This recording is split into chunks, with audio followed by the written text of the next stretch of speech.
নখের উপরে বা আশেপাশে চামড়া ওঠা সাধারণ একটি সমস্যা। অনেক সময় নখের পাশের চামড়া উঠে গিয়ে ব্যথা করে, খিটখিটে লাগে। এর পেছনে থাকে বেশ কিছু সাধারণ কারণ। শুষ্কতা ও পানির ঘাটতির কারণে চামড়া রুক্ষ হয়ে উঠে যেতে পারে। আবার নিয়মিত হাত ধোয়ার পর ভালোভাবে ময়শ্চারাইজ না করলেও এমনটা হয়।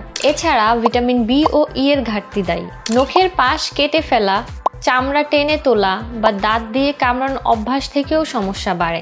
এ সমস্যার সমাধানে প্রতিদিন হাত ধোয়ার পর ময়শ্চারাইজার ব্যবহার করুন। রাতে ঘুমানোর আগে অলিভ অয়েল বা ভ্যাসলিন দিয়ে মাসাজ করুন। নখ ও চামড়ার যত্নে কিউটিকল অয়েলও ব্যবহার করুন। তাছাড়া এটা প্রতিরোধে vitamin B complex, vitamin A, vitamin E, vitamin C সমৃদ্ধ খাবার খেতে হবে। নিয়মিত নখ ও ত্বকের যত্ন নিতে হবে। ভিডিওটি ভালো লাগলে লাইক, শেয়ার করে ছড়িয়ে দিন। আরও এমন দরকারি সব টিপস পেতে লামিনেক্সের সাথেই থাকুন।